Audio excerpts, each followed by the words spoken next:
Un saludo para todos mis hermanos en la fe de nuestro Señor Jesucristo. Ministerios Edificar le da la bienvenida una vez más a esta serie de estudios con relación a la doctrina de la salvación.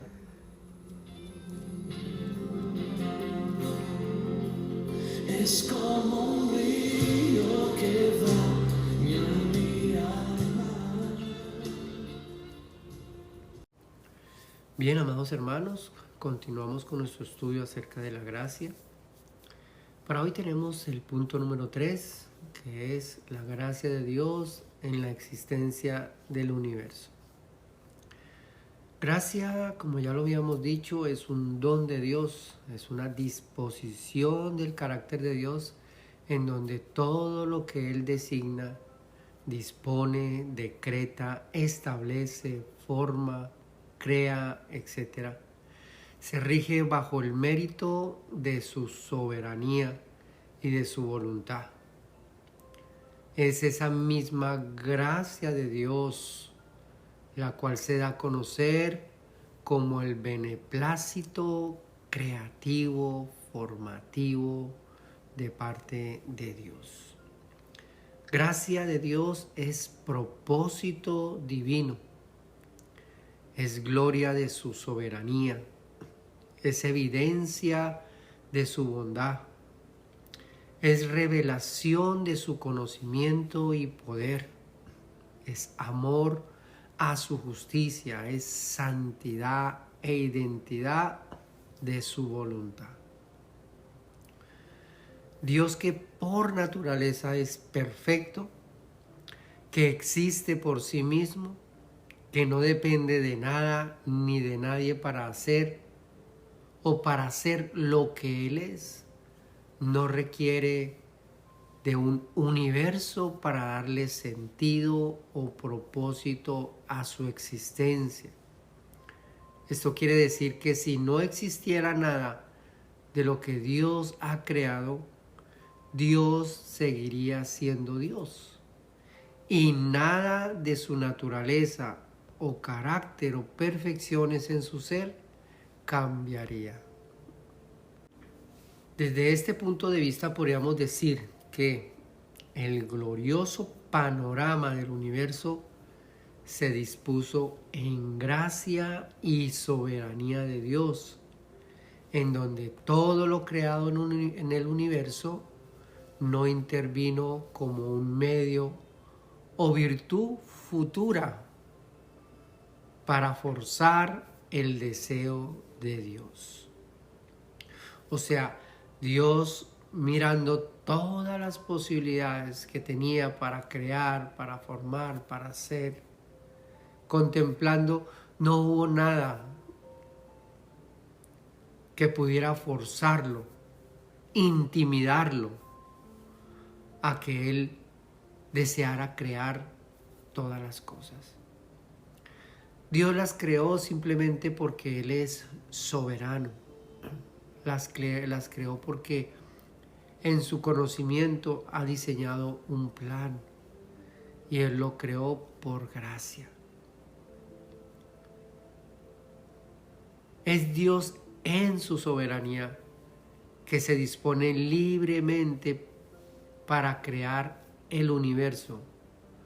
No porque requiera del mismo, sino porque el universo, que por la gracia de Dios existe, también esté sujeto por la misma gracia de Dios, a fin que sin ninguna demora todo el universo, todo lo que Él creó, se encamine hacia el propósito por el cual fue creado. ¡Qué tremendo!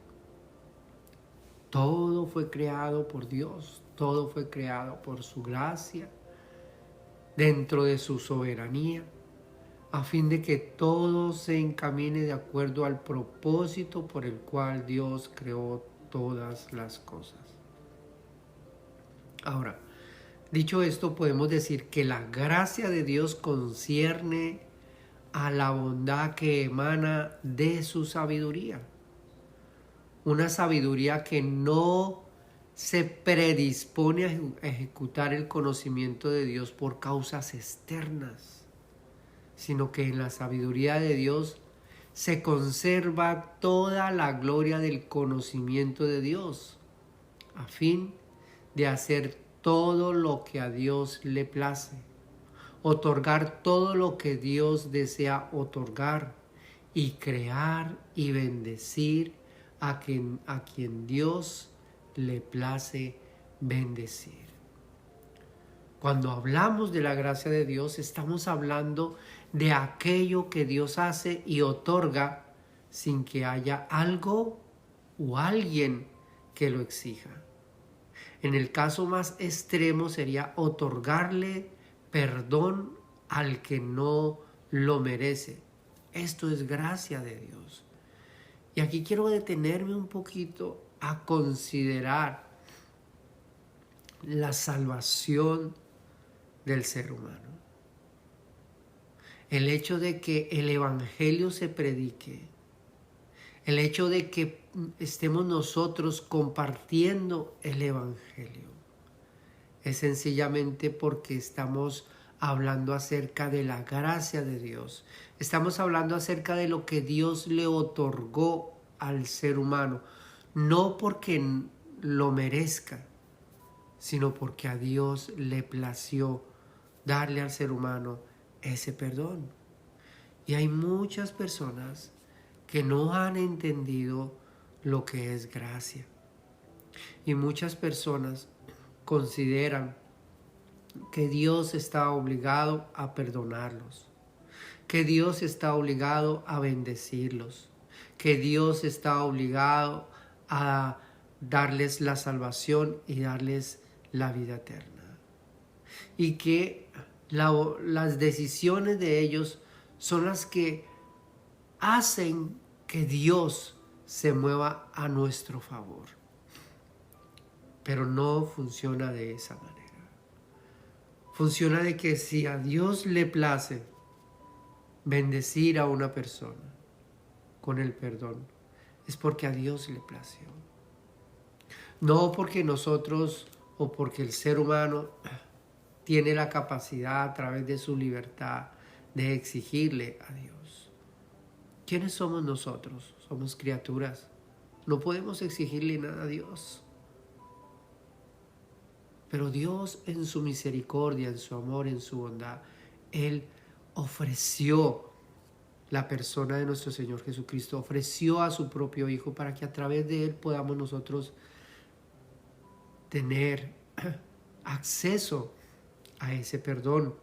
Por consiguiente, ser parte de esa familia y por si fuera poco, esa esperanza de la vida eterna. Así que cuando entendemos lo que es gracia, nuestra actitud frente a Dios es a través de un ruego, es a través de una súplica. Es poderle decir al Señor: Señor, aquí estoy. Soy un pecador. Soy una persona que no merece el cielo. Soy una persona que no merece tu perdón. Soy una persona que no merece la salvación.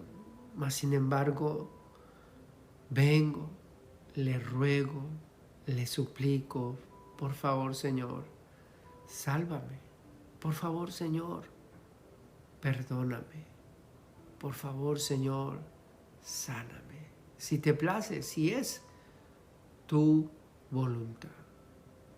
Así que cuando hablamos de la gracia de Dios, estamos hablando de aquello que Dios hace y otorga sin que haya algo o alguien que lo exija. En el caso más extremo, como ya lo habíamos dicho, es otorgarle ese perdón que no merece. Eso es gracia de Dios. Leemos, por ejemplo, en la carta a Tito, en el capítulo 3, del verso 4 al verso 8, dice: pero cuando se manifestó la bondad de Dios, nuestro Salvador, y su amor para con los hombres, nos salvó, no por obras de justicia que nosotros hubiéramos hecho, sino por su misericordia, por el lavamiento de la regeneración y por la renovación en el Espíritu Santo, el cual derramó en nosotros abundantemente por Jesucristo nuestro Salvador, para que justificados por su gracia, viniésemos a ser herederos conforme a la esperanza de la vida eterna. Palabra fiel es esta, y en estas cosas quiero que insistas con firmeza, para que los que creen en Dios procuren ocuparse en buenas obras. Estas cosas son buenas y son útiles a los hombres. Qué hermoso. Nos salvó no por obras de justicia. Nos salvó no porque verdaderamente lo merecíamos o porque tuviéramos méritos, créditos que exigieran ese derecho. Simplemente nos salvó por gracia. Qué hermoso. Y en cuanto a esa sabiduría, la excelencia de la sabiduría y la gracia de Dios en su creación. Así que para terminar, vamos a mirar en el libro de Proverbios, capítulo 8, del verso 17 al verso 35. Hablando de la sabiduría, dice: yo amo a los que me aman, y me hallan los que temprano me buscan. Las riquezas y la honra están conmigo, riquezas duraderas y justicia.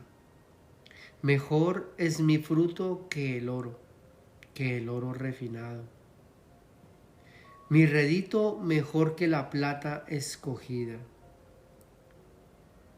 Por vereda o por camino de justicia guiaré, por en medio de sendas de juicio, para hacer que los que me aman tengan su heredad y que yo llene sus tesoros. Hablando de la sabiduría, dice en el verso 22, Jehová me poseía en el principio, ya de antiguo, antes de sus obras. Eternamente tuve el principado desde el principio, antes de la tierra, antes de los abismos fui engendrada, antes que fuesen las fuentes de muchas aguas, antes que los montes fuesen formados, antes de los collados, ya había sido yo engendrada.